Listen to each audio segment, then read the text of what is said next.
साईं बाबा ने पानी से दिए जलाए। ये बात इर्द गिर्द सभी गांव शहर में फैल गई। दूर दूर से भक्त साईं की सेवा में आने लगे, मगर बाबा सेवा स्वीकार करने से इनकार कर देते।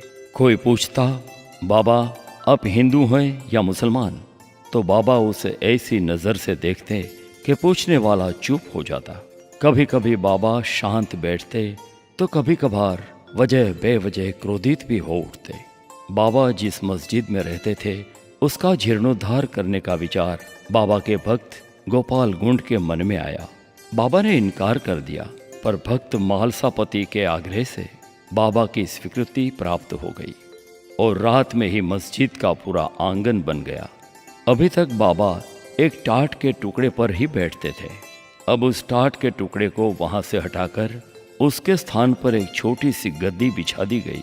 जब दूसरे दिन बाबा चावड़ी से लौट आए तो उनके भयावह क्रोध का सामना तात्या, गोपाल गुंड, काका साहेब, भागोजी शिंदे सबको करना पड़ा।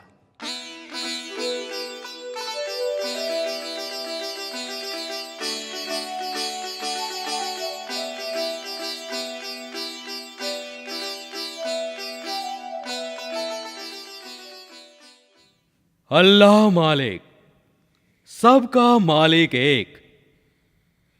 अरे यहां से टाट कहां खो गया? बाबा, टाट के टुकड़े पर बैठने में आपको असुविधा होती थी, इसलिए उसे हटाकर यह आरामदायक गद्दी रख दी गई है।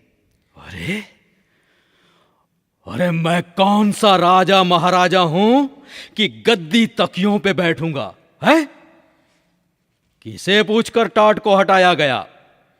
किसे पूछकर टाट को हटाया गया?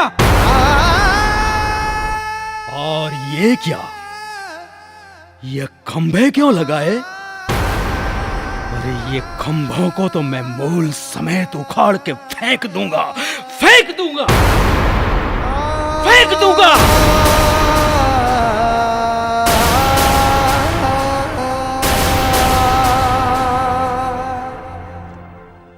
बाबा, बाबा, साईं बाबा, आपल्या या स्वरूप। बाबा, इतका क्रोध, शांत हो जाइए बाबा, शांत हो जाइए। भागोजी शिंदे, निग या दिल, कहता हूं भाग।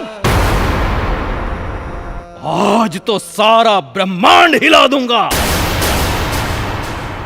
कोई पण माझ्या समोर यायचा नाही, वरना जमीन में गाड़ दूंगा।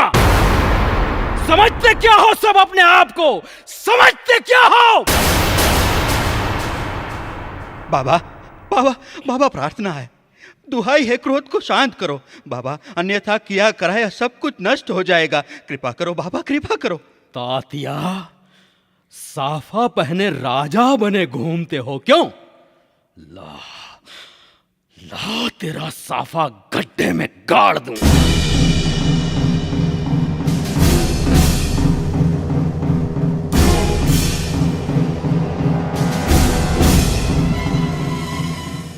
बस अब कोई मेरे पास मत आना, वरना ये ईंटें मार मार कर सर फोड़ दूंगा, सर फोड़ दूंगा सभी का। जाओ, चले जाओ, सब चले जाओ, चले जाओ, चले जाओ, चले जाओ।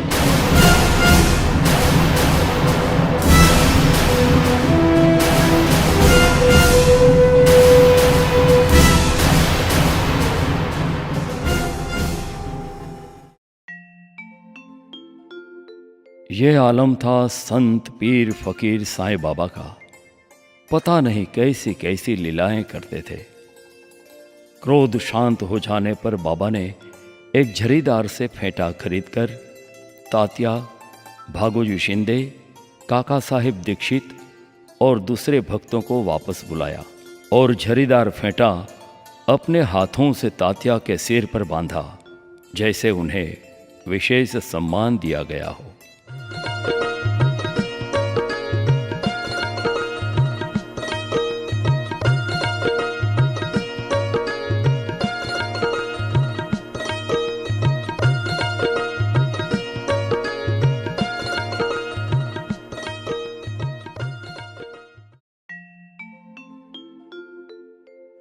साईं बाबा हिंदू मुस्लिम एकता की बातें सदैव करते थे। गोपाल राव गुंड को बाबा के वरदान से पुत्र रत्न प्राप्ति के पश्चात उन्होंने साईं बाबा से अनुमति लेकर शिरडी में उर्स का आरंभ किया। बाबा ने यह उर्स रामनवमी के रोज मनाने का मुकर्रर किया ताकि हिंदू मुस्लिम एकता पुष्ट बने। बाबा ईद व दिवाली बराबर मनाते थे। 1910 में एक घटना घटित हुई जिसने साईं बाबा को समूचे भारत में ख्यातनाम कर दिया। बाबा दीपावली के दिन धूनी के निकट बैठ आग ताप रहे थे। अन्य भक्तजन भी बाबा के साथ बैठे थे।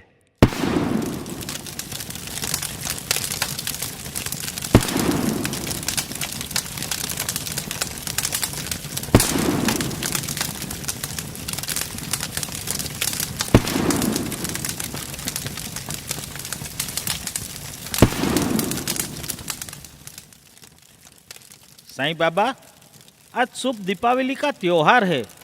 हर तरफ रोशनी फैली हुई है। मस्जिद में भी दिए प्रज्वलित कर दिए गए हैं। अब कोई आज्ञा हो तो आदेश करे। अल्लाह मालिक, दीपावली के दिए की रोशनी सबके दिलों को रोशन कर दे, नफरत की कालिमा को काट दे। मालिक सबका भला करे। बाबा, आपकी ज्ञानवाणी सुनकर जीवन सफल हो जाता है। हम कितने भाग्यवान हैं कि आपका दर्शन और साथ दोनों नसीब हुए। अपना अपना भाग्य होता है। बाकी मैं तो फकीर हूं। वैसे भी बादशाही से फकीरी उत्तमोत्तम है। मुझे सच्चे दिल से चाहने वालों की हिफाजत मेरा कर्तव्य है।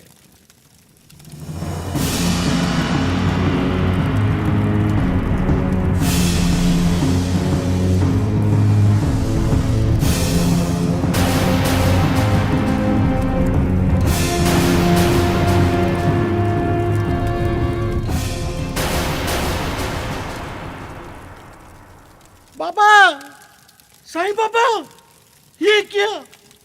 आपने अपना हाथ अग्नि में क्यों डाला? अल्लाह मालिक, सबका मालिक एक। देवा, आपने ऐसा क्यों किया? अपने हाथ जलती लकड़ियों में क्यों डाल दिया? माधवराव, यहां से कुछ दूरी पर एक लुहारिन जब भट्ठी धौंक रही थी तो उसी समय उसके पति ने उसे बुलाया। कमर से बंधे शिशु का ध्यान छोड़ वह तत्काल वहां दौड़कर गई। दुर्भाग्य से शिशु फिसलकर भट्ठी में गिर पड़ा। मैंने तुरंत भट्ठी में हाथ डालकर शिशु को बचा लिया।